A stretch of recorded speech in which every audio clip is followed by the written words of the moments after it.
This model I've been using to support me in understanding the emergence of inspiring women leaders dairy is called the landscape diagram. It's a model taken from human systems dynamics, the field developed by Glenda Eoyang, and she borrowed this model and has developed some of the ideas around it from Stacey. What's useful about this diagram is it gives us a representation of how complex adaptive systems work. So broadly, there are three stages or arenas. The one that we're most familiar with in our organizations and institutions is the organized space. When you think of organizations, there are always going to be functions that we want to sit in this place of high certainty and high agreement. Finance, auditing, personnel. We want those functions to happen and to produce their results and outcomes with a high degree of certainty and a high degree of agreement. In this space, we believe that things are predictable, that you can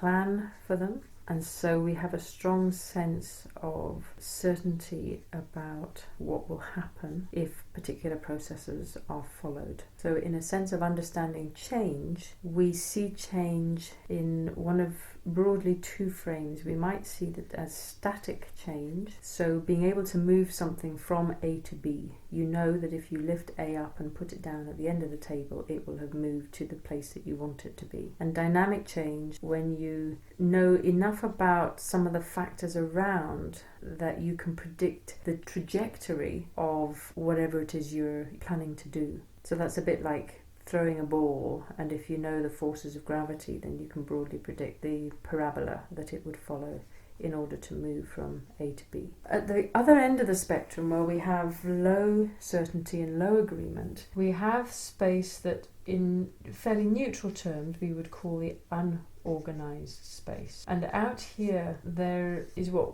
we might experience as chaos, a high degree of uncertainty, a sense of unboundedness. So you can't really see any patterns or relationships or connections with other people or agents in the system.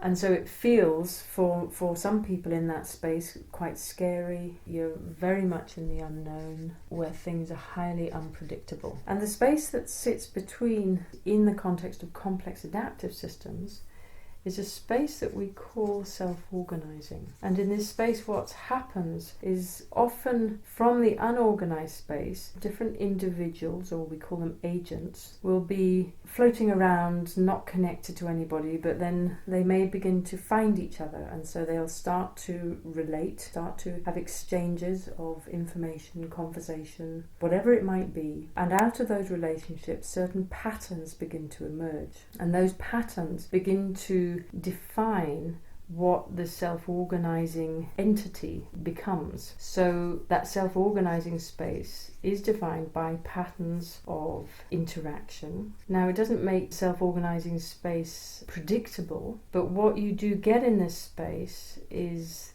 a sense of differences can show up, differences and similarities, and with those differences you'll often get certain tensions, people bumping up against each other, and what they're doing is finding what is bringing them together. In a way, it's self-defined containers begin to emerge, and by containers what we mean is anything that holds a group of people together. So that can be a physical space in terms of a room, but in terms of human systems it's more often things around identity and purpose, group norms that begin to emerge. So this is a fundamental diagram that has helped us to understand how dairy has been emerging. A whole bunch of us floating around not really knowing each other in the unorganized space, and then through one woman talking to another woman, putting us in touch with another woman, we have begun to find others who we started to relate to, and through that relating and exchanging and communicating,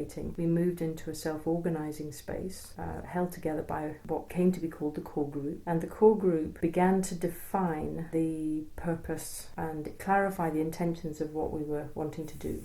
As we moved towards the event on the 15th of June, that took us down towards the organised space. So we had an event that happened in a particular space. It was organised in a very particular way that enabled women who attended to move in a fractal way from an organised space into self-organising themselves, into choosing particular actions that they wanted to take around parts of the system that they were passionate about. So changing the chemistry group, the young people's group, the virtual boards group have all organised themselves in a way that would be creating more certainty and agreement.